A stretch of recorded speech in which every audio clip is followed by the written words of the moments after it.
Please just keep it going. The biggest, warmest welcome for Rocky Wing. September of 2009, and we have our fourth child. She is born.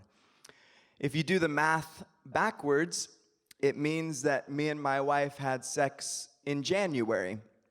And then there's always something weird that happens with the hormones that kick in, and we ended up having sex again in February a couple times, and then that was it for the rest of the pregnancy, which wasn't unusual.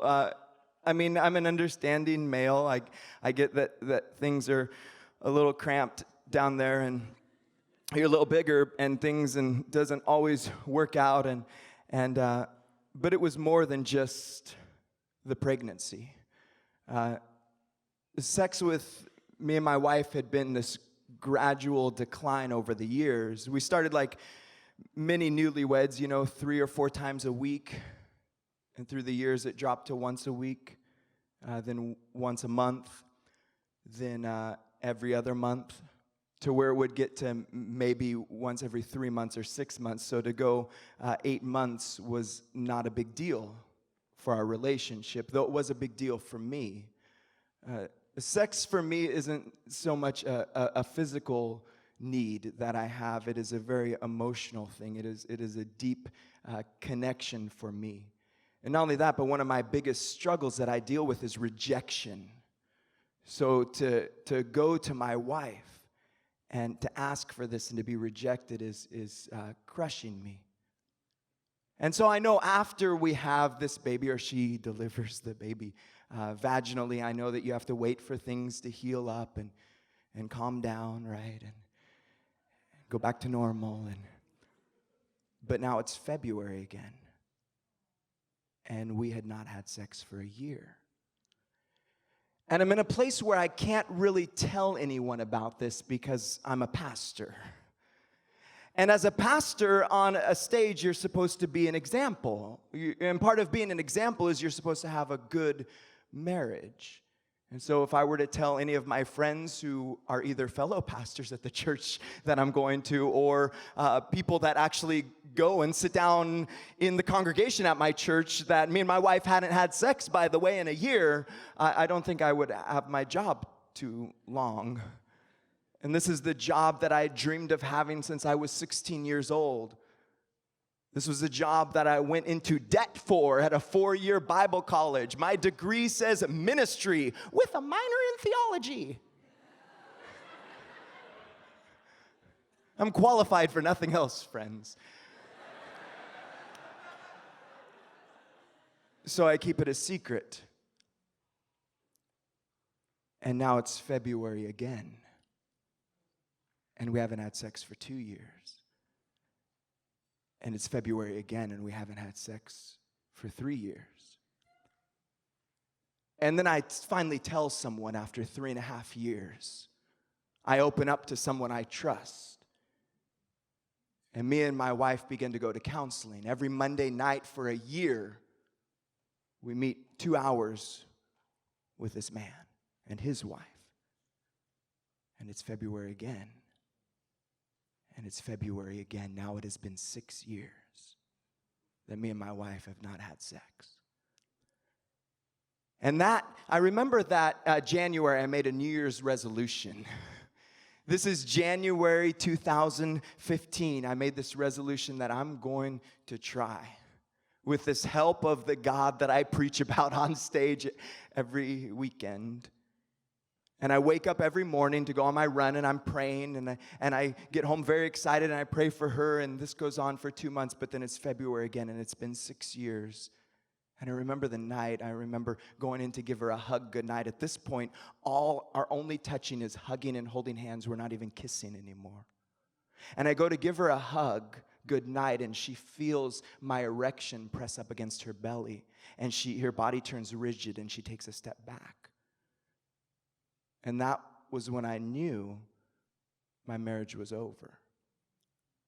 But I can't get a divorce. Pastors can't get divorced. People in the church can, but again, you're that example. If I get a divorce, not only do I lose my 4 kids, but I lose my job, I lose my calling, I lose all the friends I've made over the 18 years in this job. And so I keep that secret. And I'm living a double life now. On stage, one person, at home, another person. Me and my wife's relationship continues to deteriorate. We're not even talking now. She's in one room, I'm in the other room. We're texting in the same house. Never even touching now, not even holding hands or hugging. And into this existence, a very lonely existence, a very rejected, not able to even show this to anyone, carrying this lie inside of me, this woman enters into my life. This beautiful woman with the soul of an artist. Ari comes in. She goes to my church, and I remember one of our first deep conversations, she asks if she can pray for me, or if I can pray for her. That's how our conversation starts, and we begin to have this conversation over Facebook message. And we stay up till 1 a.m., 2 a.m. every night for 3 weeks. And she's the first person I give the key to my soul to. And I tell her everything about me. And she accepts me in a way that no one ever has.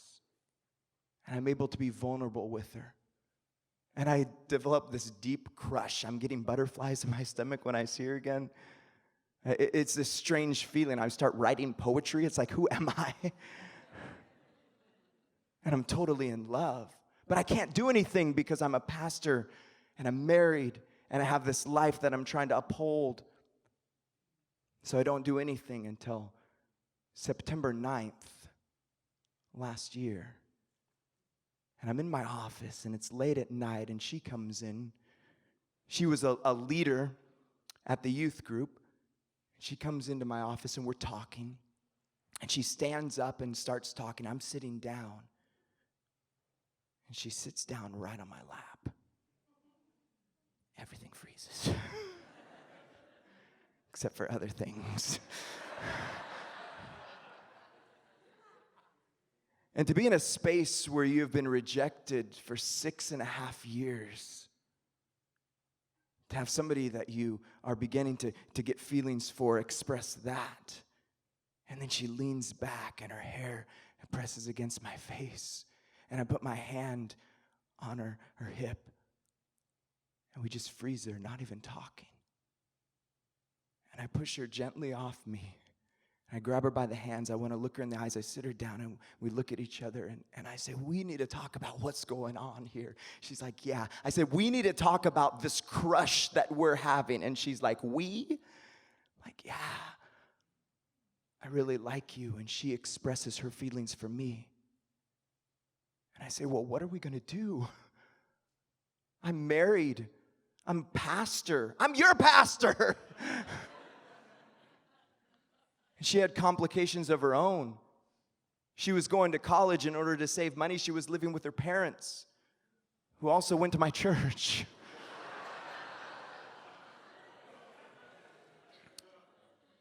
And so we began a secret relationship. Again, over Facebook. Just talking. We would watch Netflix together. Okay, started on 3, 2, 1, and then talk about it during. We would maybe kiss for like 30 seconds at a time here and there. And then in November, we went to a camp where she was the song leader and I was the speaker. And the cool thing about being the camp speaker is you get your own cabin.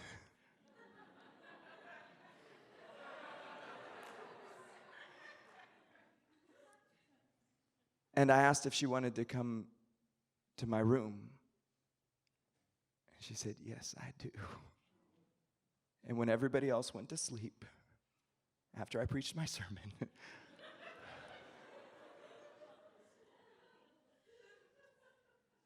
she came into my room. And that was the first time I had made love in 6.5 years. And afterwards, we turned and faced each other. And I said to her, Ari, I want you to know that that was more than physical for me. That was a connection. We are now connected, and nobody will tear us apart. And we continued on through the months in this secret relationship. And we decided to break up in January. And the reason is we hadn't been found out yet. We were really good at keeping this thing secret. Nobody knew. Nobody guessed.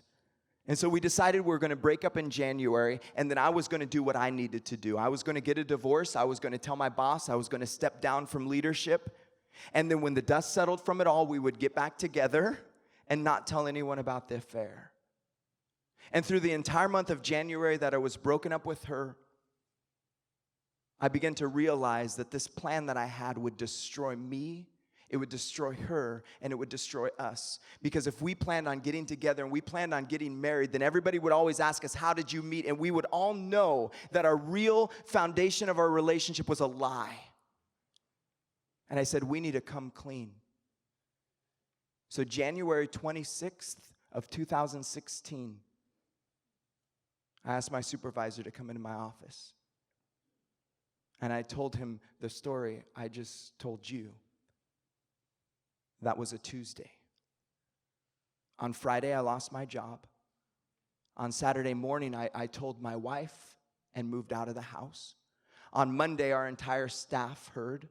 The following weekend, they told the entire church that Pastor Rocky is no longer a pastor with us. He confessed to adultery. And for those that weren't there the weekend, they sent out a mass email to everyone on the following Monday. I had a lot of guilt because I had a lot of trust, and I broke that trust, and I lived a lie, and I knew that. So I said, I will do whatever they ask of me. I said, I will do whatever you ask of me, church leadership, except I am going to get a divorce, and I'm going to be with Ari. But everything else I will do, and one of the things they asked me to do was not to contact her. And so I didn't through February, through March, through April, and through May, and those were the darkest months of my life, not being connected to my soul that I had fallen in love with. But in those months, I was also rejected by the church. I was judged. I was criticized. I was kicked to the curb. I was rejected. And finally, after being rejected again and again and again, after trying to do it right, I just said, well, if this is what it looks like to do it right, I'm just going to do it wrong, you know? And so at the end of May, I called Ari and I said, I need to see you. And she said, okay, I need to see you. And I picked her up at Rock Creek PCC.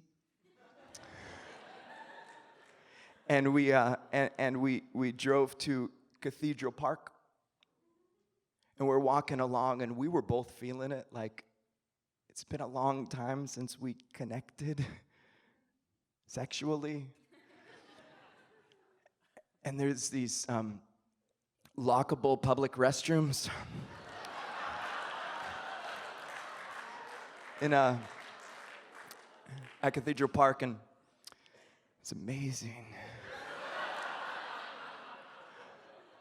I didn't know how multi-purpose a sink was, but it's so true.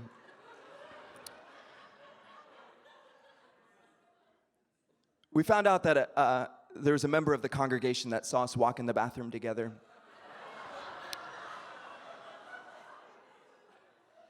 They called the pastor of the church. The pastor of the church called her parents. And her parents told her, you got to start being honest with us when you're going to see Rocky. And she said, okay, and started being honest. And they started getting angrier and angrier as the weeks went on, until one night she said, I'm going out to see Rocky. We're going to go longboarding. And they said, if you walk out of that house, you're not welcome back in. And that's how we began to live together. And we lived together for 2 weeks, and it was the most amazing 2 weeks of my life, because for once we had what we never had before, which was time. We did all the things that we dreamed about doing over Facebook all those months of just going to buy groceries and walking down the aisle hand in hand and doing our laundry together. Like, that's just sexy. Underwear mixing. And making love every morning and every night. And just sleeping next to my love. And then her birthday was approaching, and I decided I wanted to get us couples matching tattoos. Yeah, how sexy is that? I have the triangle, and she has the matching triangle on her other arm, so when we hold hands, it's like they're swinging like this. Super cute. That was a Thursday night after we'd lived together for 2 weeks, and we have her all bandaged up, and we're looking at our arms together, and she gets a text from her dad. And the text says, "Call me." So she calls him.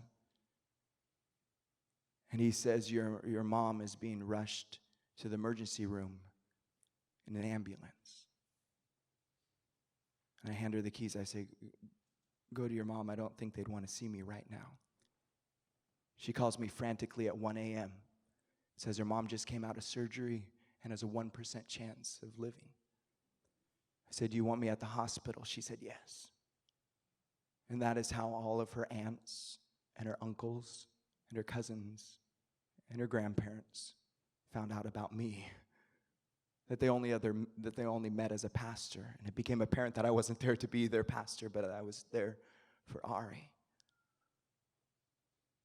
Her mom passed away on Friday. It was a rupture in her brain. So sudden, they don't even know what was the cause. 3 weeks ago, we decided to go public on Facebook. Announce our relationship officially. At the last count on our relationship status update Facebook change, we have 11 teary faces.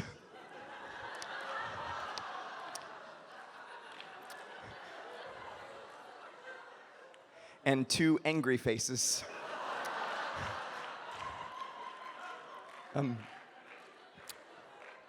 We've decided to delete all the angry comments, but we usually take a screenshot of them before and laugh at them later. We're trying to stay very, very positive about it, but it is difficult for sure. People don't want to hear the story, but we're together now, and as I think over this story, and I think of where I am in life now, every once in a while I have these moments. One hit me yesterday as I look at all I've lost. I've lost my career. I've lost all my friends. I've lost my community. I've lost my family, and it hits me hard in these moments. And I break down in these moments. The most amazing thing is when I walk off of this stage, I get to sit next to my love. I get to sit next to my soulmate. Thank you.